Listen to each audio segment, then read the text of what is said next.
ಏನ್ರ ಇಡು ಮಾಂಸ.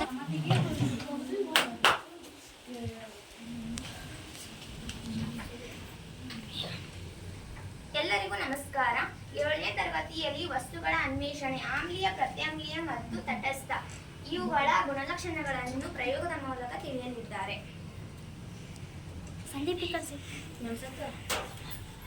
ಆಮ್ಲ ಎಂದರೇನು? ಆಮ್ಲ ಎಂದರೆ ಹುಳಿ ರುಚಿಯನ್ನು ಹೊಂದಿರುತ್ತವೆ. ಆಮ್ಲದ ಗುಣಲಕ್ಷಣಗಳು ನೀಲಿ ಲಿಟ್ಮಸ್ ಅನ್ನು ಕೆಂಪು ಬಣ್ಣಕ್ಕೆ ಬದಲಾಯಿಸುತ್ತದೆ. ಆಮ್ಲಗಳಿಗೆ ಉದಾಹರಣೆಗಳು ಹುಣಸೆ ನೀರು, ಟೊಮ್ಯಾಟೊ, ನಿಂಬೆ ರಸ, ಮೊಸರು, ವಿನೆಗರ್, ಕಿತ್ತಳೆ ಹಣ್ಣು, ಸೇಬು ಹಣ್ಣು, ಪಾಲಕ್ ಸೊಪ್ಪು ಮುಂತಾದವು. ನೈಸರ್ಗಿಕ ದಾಸವಾಳ ಹೂಗಳಿಂದ ಲಿಟ್ಮಸ್ ಪೇಪರ್ ಅನ್ನು ತಯಾರಿಸಿದ್ದೇವೆ. ಬರ್ರಿ, ಯಾವ್ಯಾವ ಪದಾರ್ಥಗಳು ಹುಳಿ ಪದಾರ್ಥಗಳನ್ನ ಅಂತೀವಲ್ಲ ಅವೆಲ್ಲವನ್ನ ಇಟ್ಟಿದ್ದೀರಲ್ಲ, ನೀವೇನ್ ಮಾಡ್ಬೇಕೀಗ ಈ ನೀಲಿ ಲಿಟ್ಮಸ್ ಪೇಪರ್ ಅನ್ನು ತಗೊಂಡು ನೀಲಿ ಲಿಟ್ಮಸ್ ಪೇಪರ್ ಅನ್ನು ಹುಣಸೆ ರಸದಲ್ಲಿ ಹೇಳ್ತಾ ಹೋಗ್ರಿ. ಕೆಂಪಾಗುತ್ತದೆ. ಇನ್ನೊಂದು ಸ್ವಲ್ಪ ಹುಣಸೆ ರಸದಲ್ಲ ಅದ ಕೆಂಪಾಗಿ ಕಾಣಕತ್ತದ ನೋಡ್ರಿ. ಎಲ್ಲಾರು ಮ್ಯಾಗ ಎತ್ತಿಡಿ. ಹೇಳು, ಎದ್ರಲ್ಲಿ ಎತ್ತಿದಿ? ಹುಣಸೆ ರಸದಲ್ಲಿ ನೀಲಿ ಲಿಟ್ಮಸ್ ಪೇಪರ್ ಅನ್ನು ಎದ್ದಿದಾಗ ಕೆಂಪಾಗುತ್ತದೆ. ಕೆಂಪು ಲಿಟ್ಮಸ್ ಆಗಿ ಪರಿವರ್ತನೆ ಆಗುತ್ತದೆ. Very good. ನೆಕ್ಸ್ಟ್ ಇಡ. ನೆಕ್ಸ್ಟ್ ಬರ್ರಪ್ಪ. ಹುಣಸೆ ರಸದಲ್ಲಿ ನೋಡ್ರಿ. ನಿಂಬೆ ರಸದಲ್ಲಿ ನೀಲಿ ಲಿಟ್ಮಸ್ ಎದ್ದಿದಾಗ ಕೆಂಪಾಗುತ್ತದೆ. ಕೆಂಪು ಲಿಟ್ಮಸ್ ಆಗಿ ಪರಿವರ್ತನೆ ನೋಡ್ರಿ, ಎಷ್ಟು ಕ್ಲಿಯರ್ ಆಗಿ ಕಾಣಕತ್ತದನ. ಮ್ಯಾಗ ಎತ್ತಿಡಿ ಎಲ್ಲಾರು ನೋಡ್ರಿ. ಕೆಂಪಾಯ್ತು. ಇಡು. ನೆಕ್ಸ್ಟ್ ತೋರಿಸ್ರಿ.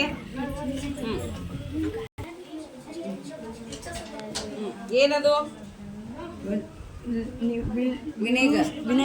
ವಿನೆಗರ್ದಲ್ಲಿ ಲಿಟ್ಮಸ್ ಅನ್ನು ಎದ್ದಿದಾಗ ಏನಾಗ್ತದ? ಕೆಂಪು ಆಗುತ್ತದೆ. ಕೆಂಪು ಲಿಟ್ಮಸ್ ಆಗಿ ಪರಿವರ್ತನೆ ಆಗ್ತದೆ. ಗುಡ್. ಸೈಡಿಗಿಡು. ನೆಕ್ಸ್ಟ್ ಅಲ್ತಾಪ. ಯಾರು? ನೀನ್ ತಗೋ. ಮುತ್ತುರಾಜ್. ಮೊಸರು ಕೂಡ ಒಂದೇನು ಆಮ್ಲ ಅಲ್ಲ, ಹುಳಿ ಪದಾರ್ಥವನ್ನ ಒಂದೇದ. ನೋಡ್ರಿ, ಅದನ್ನ ಈಗ ಎದ್ದಾಕತ್ತಾನ. ಅದು ಏನಾಗ್ತೈತಿ ನೋಡು. ಸರಿಯಾಗಿದ್ದು ಇನ್ನೊಂಚೂರು ಡಿಪ್ಪಗಾದ.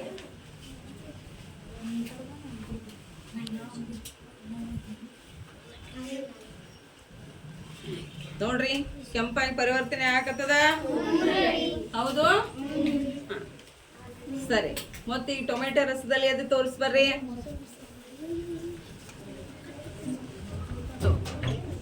ಟೊಮೆಟೊನಲ್ಲಿ ಎದ್ದಾಗ ನೀಲಿ ಲಿಟ್ಮಸ್ ಕೆಂಪು ಲಿಟ್ಮಸ್ ಆಗಿ ಪರಿವರ್ತನೆಗೊಳ್ಳುತ್ತದೆ. ರಸ ಸರಿಯಾಗಿ ಮಾಡಿ ಡಿಪ್ ಮಾಡಿ.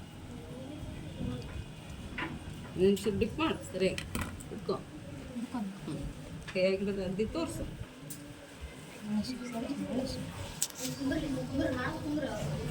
ಕೆಂಪಾಯ್ತು. ಸೀದಾ ಹಿಂಗೆ ಹಿಡಿಬೇಕು, ಈ ರೀತಿಯಾಗಿ ಹಿಡಿಬೇಕು. ಕೆಂಪಾಗಿದಲ್ಲ, ಇವೆಲ್ಲವೂ ಏನದ ಹಂಗಾರ ಆಮ್ಲೀಯ ವಸ್ತುಗಳು. ಇವುಗಳ ಮುಖಾಂತರ ನೀವೇನ್ ತೋರಿಸಿದ್ರಿ? ಲಿಟ್ಮಸ್ ಪೇಪರ್ ಏನಾಗ್ತದ? ಕೆಂಪು ಲಿಟ್ಮಸ್ ಆಗ್ತದೆ ಎಂಬುದನ್ನ ಪ್ರಯೋಗದ ಮುಖಾಂತರ ತೋರಿಸಿದ್ರಿ. ಈಗ ನೆಕ್ಸ್ಟ್ ಏನ್ ಮಾಡ್ಬೇಕಮ್ಮ ನೀವು?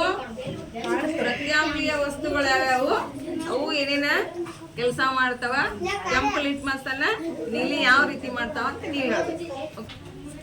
ಪ್ರತ್ಯಾಮ್ಲ ಎಂದರೆ ಕಹಿ ರುಚಿಯ ಪದಾರ್ಥಗಳು. ಕೆಂಪು ಲಿಟ್ಮಸ್ ಅನ್ನು ನೀಲಿ ಲಿಟ್ಮಸ್ ಆಗಿ ಪರಿವರ್ತಿಸುತ್ತದೆ. ಕೆಂಪು ಲಿಟ್ಮಸ್ ವಾಷಿಂಗ್ ಪೌಡರ್ ದ್ರಾವಣದಲ್ಲಿ ಎದ್ದಿದಾಗ ನೀಲಿ ಲಿಟ್ಮಸ್ ಉಂಟಾಗುತ್ತದೆ. ಸಾಬೂನು ಉದಾಹರಣೆ ನೀಲಿ ಲಿಟ್ಮಸ್ ಆಗಿ ಪರಿವರ್ತಿಸುತ್ತದೆ.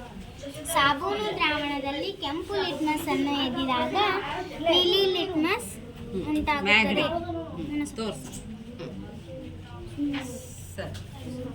ನಂತರ ಪ್ರತ್ಯಾಮ್ಲಗಳು ಯಾವ ಬಳಸಿಯಮ್ಮ ನೀನು?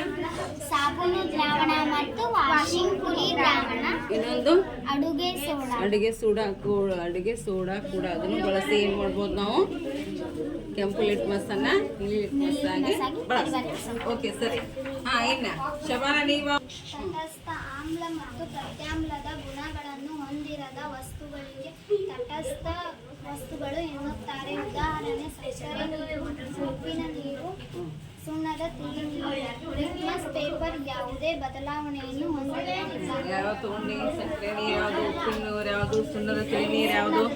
ಇದು ಸುಣ್ಣದ ತಿಳಿ ನೀರು. ಇದು ಹಾಂ ಉಪ್ಪಿನ ನೀರು. ಹಾಂ ತಗೋ ನೀಲ ಲಿಟ್ಮಸ್ ಪೇಪರನ್ನು ಎದ್ದು